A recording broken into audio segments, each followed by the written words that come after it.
ನಮಸ್ಕಾರ ವೀಕ್ಷಕರೇ, ನೀವು ನೋಡ್ತಾ ಇದ್ದೀರಾ ವಿಶ್ವವಾಣಿ ಮನಿ. ನಾನು ಕೇಶವ್ ಪ್ರಸಾದ್. ವೀಕ್ಷಕರೇ, ಇವತ್ತಿನ ಎಪಿಸೋಡ್ನಲ್ಲಿ ನಾವು ಹಿರಿಯ ನಾಗರಿಕರಿಗೆ ಯಾವ ರೀತಿಯ ಉಳಿತಾಯ ಯೋಜನೆಗಳು ಇದೆ, ಮುಖ್ಯವಾಗಿ ಸೀನಿಯರ್ ಸಿಟಿಜನ್ಸ್ ಸೇವಿಂಗ್ ಸ್ಕೀಮ್ ಯಾವ ರೀತಿ ಇರುತ್ತೆ, ಇದರ ಬೆನಿಫಿಟ್ ಏನು, ಇದರ ಅಕೌಂಟನ್ನು ಎಲ್ಲಿ ಓಪನ್ ಮಾಡ್ಬೋದು, ಇದರ ಎಷ್ಟು ಬಡ್ಡಿ ಸಿಗುತ್ತೆ ಇತ್ಯಾದಿ ವಿಚಾರಗಳನ್ನು ತಿಳಿದುಕೊಳ್ಳೋಣ. ಇದಕ್ಕಾಗಿ ನಮ್ಮ ಜೊತೆ ಇವತ್ತು ಹಿರಿಯ ಬ್ಯಾಂಕರ್ ಮತ್ತು ಹಣಕಾಸು ತಜ್ಞರಾದ JN ಜಗನ್ನಾಥ್ ಅವರು ನಮ್ಮ ಜೊತೆ ಇದ್ದಾರೆ. ಬನ್ನಿ ಕಾರ್ಯಕ್ರಮಕ್ಕೆ ಅವರನ್ನ ಬರಮಾಡ್ಕೊಳ್ಳೋಣ. ನಮಸ್ಕಾರ ಜಗನ್ನಾಥ್ ಸರ್. ನಮಸ್ಕಾರ ಸರ್. ಅದಾಗಿ ಹಿಂದಿನ ವಿಡಿಯೋಗಳಲ್ಲಿ ಸಾಕಷ್ಟು ಉಪಯುಕ್ತವಾದ ಮಾಹಿತಿಯನ್ನು PPFಗೆ ಸಂಬಂಧಪಟ್ಟ ಹಾಗೆ ತಾವು ತಿಳಿಸಿಕೊಟ್ಟಿದ್ದೀರಾ. ಅದೇ ರೀತಿ ಇವತ್ತಿನ ಎಪಿಸೋಡ್ನಲ್ಲಿ ಹಿರಿಯ ನಾಗರಿಕರಿಗೆ ಮುಖ್ಯವಾಗಿ ಯಾವ ರೀತಿಯ ಯೋಜನೆಗಳು ಇದ್ದಾವೆ ಮತ್ತು ಇದರಲ್ಲಿ ಯಾವ ರೀತಿಯ ಬಡ್ಡಿ ಸಿಗುತ್ತೆ, ಸೀನಿಯರ್ ಸಿಟಿಜನ್ ಸ್ಕೀಮ್ ಅಂದರೆ ಏನು ಇತ್ಯಾದಿ ಮಾಹಿತಿಗಳನ್ನು ತಿಳಿಸ್ಕೊಡ್ತೀರಾ ಅಂತ. ಸರ್, ಇವಾಗ ಸೀನಿಯರ್ ಸಿಟಿಸನ್ಸ್ಗೆ ಸೀನಿಯರ್ ಸಿಟಿಸನ್ ಸೇವಿಂಗ್ ಸ್ಕೀಮ್ ಅಂತ ಇದೆ. ಓಕೆ, ಅದು ಸಂಪೂರ್ಣವಾಗಿ ಸರ್ಕಾರದ್ದು. ಹಾಂ, ಅದು ಬ್ಯಾಂಕು ಅಥವಾ ಪೋಸ್ಟ್ ಆಫೀಸ್ದಲ್ಲ. ಆದರೆ ಪೋಸ್ಟ್ ಆಫೀಸು ಮತ್ತು ಕೆಲವು ಬ್ಯಾಂಕ್ಗಳಲ್ಲಿ ಇದನ್ನು ಖಾತೆಯನ್ನು ತೆರಿಬೋದು. ಓಕೆ, ಇದರಲ್ಲಿ ಭಾಳ ಮುಖ್ಯವಾದ್ದೇನು ಅಂತ ಹೇಳಿದರೆ, ನಾವು ನಿವೃತ್ತಿ ಆಗ್ತೀವಲ್ಲ, ಆವಾಗ ನಮಗೊಂದು ಸ್ವಲ್ಪ ದೊಡ್ಡ ದುಡ್ಡು ಬಂದ್ಬಿಡುತ್ತೆ. ಹೌದು, ಅದನ್ನು ಜೀವನ ಪರ್ಯಂತ ಇಟ್ಕೊಬೇಕು. ಹಾಂ, ನಾವು ಎಷ್ಟು ವರ್ಷ ಬದುಕ್ತೀವಿ ದೇವರಿಗೆ ಗೊತ್ತು. ನಿಜ. ಅದು 2 ವರ್ಷನೇ ಬದುಕ್ಬೋದು, 10 ವರ್ಷ, 20 ವರ್ಷ. ಮೊನ್ನೆ ಗುಂಡೂರಾವ್ ಅಂತ ನಮ್ಮ ಸ್ನೇಹಿತರು ಹೋಗ್ಬಿಟ್ರು. ಅವ್ರು ನಮ್ಮ ಚಿಕ್ಕಪ್ಪ ಸ್ಟೇಟ್ ಬ್ಯಾಂಕ್ ಆಫ್ ಮೈಸೂರಿನಲ್ಲೇ ಕೆಲಸ ಮಾಡ್ತಾ ಇದ್ರು. 95 ವರ್ಷ. ಅದರಿಂದ ಎಷ್ಟು ವರ್ಷ ಮುಂದೆ ಬದುಕಿರ್ತೀವಿ, ಎಷ್ಟು ವರ್ಷ ಮುಂದೆ ನಮಗೆ ದುಡ್ಡು ಬೇಕು ಗೊತ್ತಿರಲ್ಲ. ಕರೆಕ್ಟ್. ಆದರೆ ದೊಡ್ಡ ಮೊತ್ತ ಬಂದ ತಕ್ಷಣವೇ ಎಲ್ಲರೂ ನಮ್ಮ ಹತ್ರ ಬರ್ತಾರೆ. ಅವ್ರಿಗೇನಾದರೂ ಅವಶ್ಯಕತೆಗಳಿದ್ದರೆ ಕೇಳ್ತಾರೆ.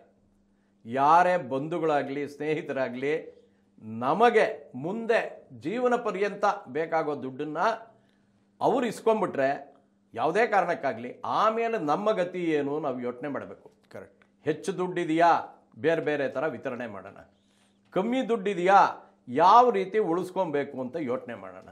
ಕರೆಕ್ಟ್. ಹೆಚ್ಚು ದುಡ್ಡಿರೋರು ಕಮ್ಮಿ ದುಡ್ಡಿರೋರು ಈ ಸೀನಿಯರ್ ಸಿಟಿಸನ್ SB ಅಕೌಂಟ್ ಏನಿದೆ ಖಂಡಿತ ಪ್ರಾರಂಭಿಸಬೇಕು. ಯಾಕಂತ ಹೇಳಿದರೆ 8.2% ಬಡ್ಡಿ ಇದೆ. ಓ, ಭಾಳ ಒಳ್ಳೆ ಬಡ್ಡಿ ಇದೆ. ಭಾಳ ಒಳ್ಳೆ ಬಡ್ಡಿ ಇದೆ. ಯಾವುದೇ ಬ್ಯಾಂಕ್ನಲ್ಲಾಗಲಿ ನಾನು 7.6%ಗಿಂತ ಜಾಸ್ತಿ ಬಡ್ಡಿ ನೋಡಲಿಲ್ಲ. ಓ, 8.2% ಇವತ್ತಿನ ರೆಪೋ ರೇಟ್ 5.5 ಇದ್ದಾಗ ಒಳ್ಳೆ ಬಡ್ಡಿ. ಆದರೆ ಈ ಬಡ್ಡಿ 8.2%ನ್ನು 3 ತಿಂಗಳಿಗೆ ಕೊಡ್ತಾರೆ. ಅಂದರೆ 8.2 4 ಬಾರಿ 1/4 25% ಬಡ್ಡಿನ ನಮಗೆ ಕೊಡ್ತಾರೆ. ಇವಾಗ ನಾನು ಒಂದು ಖಾತೆ ಓಪನ್ ಮಾಡಿದೆ. ಈ 30 ಲಕ್ಷ ನನ್ನ ಹತ್ರ ಇಲ್ಲ. 1,000ದಿಂದಾನು ಪ್ರಾರಂಭ ಮಾಡ್ಬೋದು. 1,000 ಮಿನಿಮಮ್ಮು, 30 ಲಕ್ಷ ಮ್ಯಾಕ್ಸಿಮಮ್ ಒಬ್ಬರ ಹೆಸರಿನಲ್ಲಿ. ನನ್ನ ಹೆಂಡತಿ ಹೆಸರಿನಲ್ಲಿ 30 ಲಕ್ಷ ಖಂಡಿತ ಇಡ್ಬೋದು. ನನಗೆ ರಿಟೈರ್ ಆದಾಗ ಸುಮಾರು 1 ಕೋಟಿ ಬಂತು ಅಂತ ಇಟ್ಕೊಳ್ಳೋಣ. ಆವಾಗ 30 ಲಕ್ಷ ನಂದು, 30 ಲಕ್ಷ ನನ್ನ ಹೆಂಡತಿದು ಖಂಡಿತ ಓಪನ್ ಮಾಡ್ಬೋದು. ಆದರೆ ಸೋರ್ಸ್ ಅಂತ ಕೇಳ್ತಾರೆ. ಇವಾಗ ನಂದೇ ದುಡ್ಡು 1 ಕೋಟಿ ಆದರೆ ಇಬ್ಬರ ಹೆಸರಿನಲ್ಲಿ ಇಟ್ಟರೆ, ಉಳಿತಾಯ ಖಾತೆನಲ್ಲಿ ಇಟ್ಟರೂ ಇನ್ಕಮ್ ಟ್ಯಾಕ್ಸ್ನಲ್ಲಿ ಕೆಲವು ಕಲರಿಂಗ್ ಅಂತಾರೆ. ನಿಮ್ಮ ಹೆಸರಿನಲ್ಲೇ ಇಟ್ಬಿಟ್ರೆ ನಿಮಗೆ ಜಾಸ್ತಿ ತೆರಿಗೆ ಬರುತ್ತೆ ಅಂತ ನೀವು ನಿಮ್ಮ ಹೆಂಡತಿ ಹೆಸರಿನಲ್ಲಿ ಇಟ್ಬಿಟ್ಟಿದ್ದೀರಾ. ಅವೆಲ್ಲ ಯೋಚನೆ ಮಾಡ್ಕೊಂಡು ಇಡಬೇಕಾಗತ್ತೆ. ನನಗೆ ಬೇರೆ ಆದಾಯ, ನನ್ನ ಹೆಂಡತಿಗೆ ಬೇರೆ ಆದಾಯ ಇದ್ದರೆ ನಾನು 30 ಲಕ್ಷ ಇಲ್ಲಿಡ್ತೀನಿ, ಅವಳು 30 ಲಕ್ಷ ಅಲ್ಲಿಡ್ತಾಳೆ. ಅವಳಿಗೂ 8.2% ಬರುತ್ತೆ, ನನಗೂ ಬರುತ್ತೆ. ಇದು ಯಾವ ಬೇರೆ ಖಾತೆನಲ್ಲೂ ಭದ್ರತೆ ಜೊತೆಗೆ ಸಿಗೋಲ್ಲ. ಕರೆಕ್ಟ್. ಇವಾಗ ಈ ಖಾತೆನ ಓಪನ್ ಮಾಡಬೇಕಾದ್ರೆ 60 ವರ್ಷ ಆಗಿರಬೇಕು. ಓಕೆ. ನಿವೃತ್ತರಾದವರು ನಮ್ಮ ಭಾರತ ದೇಶದಲ್ಲಿ 60 ವರ್ಷ ಅಂತ ಇಟ್ಕೊಳ್ಳೋಣ. 60 ವರ್ಷಕ್ಕೆ ನಾನು ನಿವೃತ್ತ ಆದೆ. ಆ ದುಡ್ಡು ಏನು ಬಂತು ಅದರಲ್ಲಿ ನಾನು 30 ಲಕ್ಷ ತನಕ ಇಡ್ಬೋದು. ಆದರೆ ಅಕಸ್ಮಾತ್ ನಾನು ನಿವೃತ್ತಿ 55 ವರ್ಷಕ್ಕೆ ತೊಗೊಂಡ್ರೆ, ನಾನು ನಿವೃತ್ತ ಆದರೆ 55 ವರ್ಷ ಅಂದ್ರೂ ನನಗೆ ಪರ್ಮಿಟೆಡ್ಡು. ಬೇರೆಯವ್ರಿಗಾದ್ರೆ 60 ವರ್ಷ ಆಗಲೇಬೇಕು. ನಿವೃತ್ತಿ ಅಂತ ಹೇಳಿದರೆ 60 ವರ್ಷಕ್ಕೆ ನಾನು ನಿವೃತ್ತಿ ಆದೆ, ಆವಾಗ ಶುರು ಮಾಡಿದೆ. ನಾನು 55 ವರ್ಷಕ್ಕೆ ನಿವೃತ್ತಿ ಆಗುವಂಥ ಕಂಪನಿನಲ್ಲಿದ್ದರೆ, ಇವಾಗ IBMನಲ್ಲಿ 58 ವರ್ಷಕ್ಕೆ ನಿವೃತ್ತಿ ಅಂತ ಕಂಪನಿಗಳಲ್ಲಿದ್ದರೆ 55 ವರ್ಷ ಆಗಿ ನಿವೃತ್ತ ಆಗಿದ್ದರೆ ಅವನು ಆ ಖಾತೆಯನ್ನು ಶುರು ಮಾಡ್ಬೋದು. ಓಕೆ. ಇನ್ನು ಮಿಲ್ಟ್ರಿನಲ್ಲಿರ್ತಾರೆ, ಮಿಲ್ಟ್ರಿನಲ್ಲಿರೋರು ಸ್ವಲ್ಪ ಬೇಗ ರಿಟೈರ್ ಆಗ್ತಾರೆ ಅಂತ ಇಟ್ಕೊಂಡ್ರೆ 50 ವರ್ಷ ಆಗಿದ್ದರೆ, ರಿಟೈರು ಮಿಲ್ಟ್ರಿಯಿಂದ ಆಗಿದ್ದರೆ ಅವರು ಈ ಖಾತೆನ ಶುರು ಮಾಡ್ಬೋದು. ಸೊ ಮಿಲ್ಟ್ರಿ ಅವ್ರಿಗಾದ್ರೆ 50, ಬೇರೆ ರಿಟೈರ್ಮೆಂಟ್ನವ್ರಿಗೆ 55, ಬೇರೆಯವ್ರಿಗಾದ್ರೆ 60 ವರ್ಷ ಮಿನಿಮಮ್.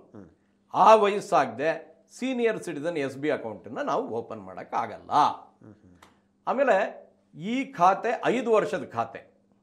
ನಾವು ಯಾವತ್ತು ಪ್ರಾರಂಭಿಸ್ತೀವಿ ಆವಾಗ ಸರ್ಕಾರ 8.2% ಅಂತ ನಮಗೆ ಹೇಳಿದ ಮೇಲೆ ನಮಗೆ 8.2% ಬಡ್ಡಿ ಮೇಲೆ ಕೆಳಗೆ ಆದ್ರೂ ನಮಗೆ ಕೊಡ್ತಾರೆ.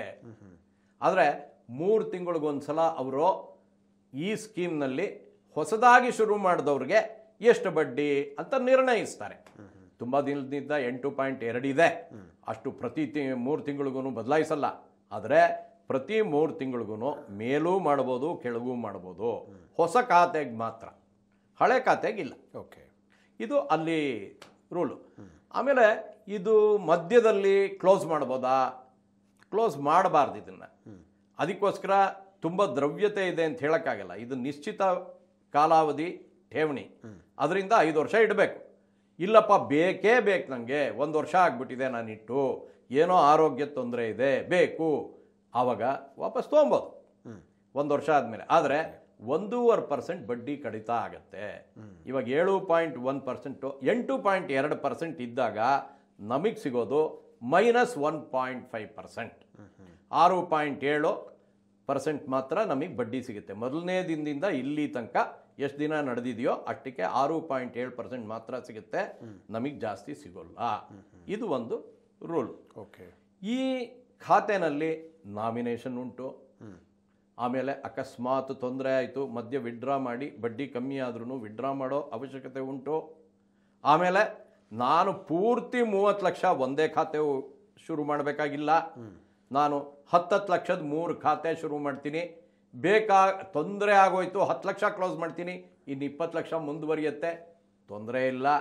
ಇವೆಲ್ಲ ಅನುಕೂಲಗಳು ಖಂಡಿತವಾಗ್ಲೂ ಇದೆ.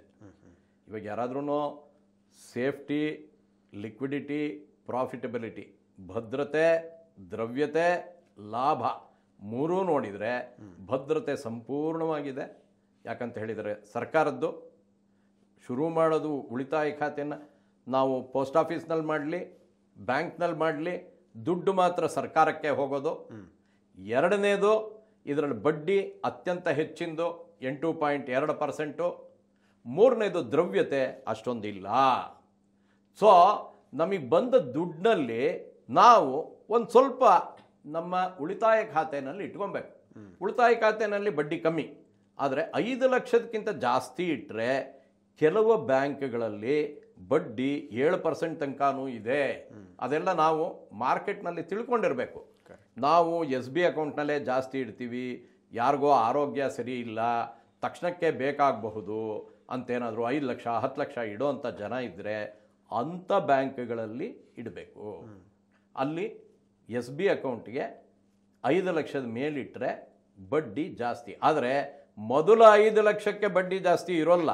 ನೀವು 10 ಲಕ್ಷ ಇಟ್ಟರೆ ಮೊದಲು 5 ಲಕ್ಷಕ್ಕೆ ಬೇರೆ ಬಡ್ಡಿ, ಮೇಲಿನ 5 ಲಕ್ಷಕ್ಕೆ ಬೇರೆ ಬಡ್ಡಿ, ಆ ರೀತಿನೇ ಲೆಕ್ಕಾಚಾರ ಹಾಕ್ತಾರೆ. ಅದರಲ್ಲಿ ಬ್ಯಾಂಕ್ನವರು ಬಹಳ ಬುದ್ಧಿವಂತರು. ಜಾಸ್ತಿ ಕೊಟ್ಬಿಟ್ಟೆ ಅಂದರೆ ಅವನು 5 ಲಕ್ಷದ ಮೇಲೆ ಇಟ್ಟಿದ್ದಾನೆ, ಅವನು ಮೊದಲನೇ ಹಣದಿಂದ ಕೊಡ್ತೀವಿ, ಇಲ್ಲ 5 ಲಕ್ಷ ನಂತರದಕ್ಕೆ ಮಾತ್ರ ಸಿಗುತ್ತೆ ಅಷ್ಟೇ. ನೀವು 5 ಲಕ್ಷದ ಮೇಲೆ ಇಟ್ಬಿಟ್ಟಿದ್ದೀನಿ ಎಲ್ಲದಕ್ಕೂ ಬರುತ್ತೆ ಅನ್ಕೊಳ್ಳೋಂಗಿಲ್ಲ. ಮೊದಲು 5 ಲಕ್ಷಕ್ಕೆ ಬೇರೆ ಬಡ್ಡಿ, ಮೇಲಿನ 5 ಲಕ್ಷಕ್ಕೆ ಬೇರೆ ಬಡ್ಡಿ, ಆ ಥರ ಉಳಿತಾಯ ಖಾತೆನಲ್ಲಿರುತ್ತೆ. ಅದನ್ನ ನೋಡ್ಕೊಂಡು ಅಂಥ ಕಡೆ ಇಡ್ಬೋದು. ತಕ್ಷಣಕ್ಕೆ ಬೇಕಾಗೋ ದುಡ್ಡನ್ನು ಇದರಲ್ಲಿ ಇಡಬಾರ್ದು. ಸೊ ಒಟ್ಟಿನಲ್ಲಿ senior citizen savings bank account ಏನಿದೆ 8.2% ಬಡ್ಡಿ ಬರುತ್ತೆ. 5 ವರ್ಷದ ಖಾತೆ ಇದು. 3 ತಿಂಗಳಿಗೊಂದು ಸಲ ಬಡ್ಡಿ ಬರುತ್ತೆ. ಬಡ್ಡಿ ಮೇಲೆ ತೆರಿಗೆ ಇದೆ. ಆದರೆ ಇವಾಗ 12 ಲಕ್ಷದ ತನಕ ಏನಾದರೂ ಆದಾಯ ಇದ್ದರೆ ನಮಗೆ ತೆರಿಗೆ ಬರೋಲ್ಲ. 12 ಲಕ್ಷ ಮೀರಿದರೆ 4 ಲಕ್ಷದಿಂದಾನೂ ಟ್ಯಾಕ್ಸ್ ಬರುತ್ತೆ ತೆರಿಗೆ. 12 ಲಕ್ಷ ತನಕ ಎಲ್ರಿಗೂ ಎಕ್ಸಂಪ್ಷನ್ ಇಲ್ಲ, 4 ಲಕ್ಷದ ತನಕ ಮಾತ್ರ ಎಲ್ರಿಗೂ ಎಕ್ಸಂಪ್ಷನ್ ಇರೋದು. 12 ಲಕ್ಷದ ತನಕ ನಮ್ಮ ಒಟ್ಟು ಆದಾಯ ಇದ್ದರೆ ತೆರಿಗೆ ಬರೋಲ್ಲ. ನನ್ನ ಆದಾಯ 13 ಲಕ್ಷ 14 ಲಕ್ಷ ಆಯಿತು ಅಂದರೆ 4 ಲಕ್ಷದಿಂದಾನೂ ಬರುತ್ತೆ. ಅದರಿಂದ ಈ ಖಾತೆಗೂ ಖಂಡಿತವಾಗ್ಲೂ ತೆರಿಗೆ ಇದೆ, ಬೇರೆ ಬೇರೆದ್ರ ಜೊತೆ ಇದನ್ನು ಸೇರಿಸಿ ಒಟ್ಟು ಆದಾಯ ಎಷ್ಟು ಅಂತ ಲೆಕ್ಕ ಹಾಕಬೇಕಾಗತ್ತೆ. ಆಮೇಲೆ ಬಹಳ ಮುಖ್ಯವಾದ ವಿಚಾರ ಏನು ಅಂತ ಹೇಳಿದರೆ ಭದ್ರತೆ ಇದೆ. ಹೌದೌದು. ಸರ್ಕಾರದ್ದು ನನಗೆ ತೊಂದರೆ ಇಲ್ಲ, ಇಟ್ಟಿದ್ದೀನಿ 8.2% ಬಡ್ಡಿ 3 ತಿಂಗಳಿಗೊಂದು ಸಲ ಕೊಡ್ತಾರೆ ಅಂದರೆ 2.5 ಬಡ್ಡಿ ನನಗೆ ಬರುತ್ತೆ, ಎಷ್ಟೋ ಬರುತ್ತೆ ಅಂತ ಇಟ್ಕೊಳ್ಳೋಣ. 3 ತಿಂಗಳಿಗೆ 3 ತಿಂಗಳಿಗೂ ಬಡ್ಡಿ ಬರ್ತಾ ಹೋಗುತ್ತೆ, ಸುಖವಾಗಿರ್ಬೋದು ಅನ್ನೋದು ಕಾನ್ಸೆಪ್ಟು. ಅದರಿಂದ senior citizen savings bank account ಏನಿದೆ ಪ್ರತಿಯೊಬ್ಬರೂ ಉಪಯೋಗಿಸ್ಕೊಬೇಕು. ಪ್ರತಿಯೊಬ್ಬರೂ ಈ ಖಾತೆನ ನಿವೃತ್ತರಾದ ಮೇಲೆ ಮೊದಲ 30 ಲಕ್ಷ ಇದಕ್ಕೆ ಮೀಸಲಾಗಿ ಇಟ್ಬಿಡಬೇಕು. ಯಾಕಂತ ಹೇಳಿದರೆ ಬಡ್ಡಿ ಜಾಸ್ತಿ ಇದೆ. ಕರೆಕ್ಟ್, ಭಾಳ ಚೆನ್ನಾಗಿ ಹೇಳಿದ್ರಿ. ನನಗೆ ಇನ್ನೊಂದು ಅನಿಸುತ್ತೆ ಅಂದರೆ ಈಗ 60 ವರ್ಷಗಳ ನಂತರ ಈ ಸ್ವಲ್ಪ ಹೈಲಿ ರಿಸ್ಕ್ ಇರುವಂತಹ ಅಸೆಟ್ಗಳಲ್ಲಿ ಇನ್ವೆಸ್ಟ್ ಮಾಡೋದು ಸ್ವಲ್ಪ ಡೇಂಜರ್ ಅನ್ನುವಂಥದ್ದು. ಹೌದು ಸರ್. ಯಾಕಂದರೆ ಲಿಕ್ವಿಡಿಟಿ ಇರಲ್ಲ, ಆಮೇಲೆ ರಿಟರ್ನ್ ಬಗ್ಗೆ ಹೇಳೋಕ್ಕಾಗಲ್ಲ, ಮಾರ್ಕೆಟ್ ವೇರಿಯೇಷನ್ ಆಗುತ್ತೆ. ಸೊ ಅಂಥ ಸಂದರ್ಭದಲ್ಲಿ ನಿಗದಿತವಾದ ಫಿಕ್ಸೆಡ್ ರಿಟರ್ನ್ ಬರುವಂಥದ್ದು ಪ್ಲಸ್ ಸೇಫ್ಟಿನ ನೋಡಿಕೊಂಡು ಇದನ್ನು ಆಯ್ಕೆ ಮಾಡ್ಕೊಳ್ಳುವಂಥದ್ದು ಉತ್ತಮ ಅಂತ ಅನಿಸುತ್ತೆ. ಏನು ಹೇಳ್ತೀರಿ ಅಂತ? ಅದು ನಿಜ. ಯಾಕಂತ ಹೇಳಿದರೆ ನಾನು ನಿವೃತ್ತ ಆಗ್ಬಿಡ್ತೀನಿ, ಇನ್ನು ಮುಂದೆ ನನಗೆ ಆದಾಯವೇ ಬೇರೆ ಇಲ್ಲ. ಈ ಬಡ್ಡಿ, ಪೆನ್ಷನ್ನು, PF, PPF ಏನಿದೆ ಅದರ ಮೇಲೆ ನಾನು ಜೀವನ ಮಾಡಬೇಕಾಗತ್ತೆ. ಅದರಿಂದ ಜೀವನ ಮಾಡೋಕ್ಕೆ ಏನು ಬೇಕೋ ಅದನ್ನು ಇಟ್ಕೊಳ್ಳೇಬೇಕು. ಹೆಚ್ಚಿಗೆ ದುಡ್ಡಿದೆಯಾ, ಶೇರ್ಸ್ನಲ್ಲಿ ಹಾಕೋಣ, ಗೋಲ್ಡ್ನಲ್ಲಿ ಹಾಕೋಣ, ಸಿಲ್ವರ್ನಲ್ಲಿ ಹಾಕೋಣ, ಬೇರೆ ಬೇರೆ ಇದರಲ್ಲಿ ನಾವು ಇನ್ವೆಸ್ಟ್ ಮಾಡೋಣ. ನಮ್ಮ ದುಡ್ಡು ಮೊದಲ 30 ಲಕ್ಷ ಏನಿದೆ ಇದರಲ್ಲಿ ಇಡೋಣ. ಕರೆಕ್ಟ್. ಇದು ರಿಟೈರ್ ಆದಮೇಲೆ ಮಾತ್ರನೇ ಮಾಡೋಕ್ಕಾಗೋವಂಥದ್ದು. ಯುವಕನಿಂದ ಉಳಿಸ್ಕೊಂಬರೋದು PPF, fixed deposit, stock, silver ಎಲ್ಲ ಇರುತ್ತೆ. ಆದರೆ 60 ವರ್ಷ ಆದಮೇಲೆ ಬಂದ ದುಡ್ಡನ್ನು ನೀವು ಹೇಳ್ದಂಗೆ ಬಹಳ ಹುಷಾರಾಗಿ ಕಾಪಾಡಬೇಕು.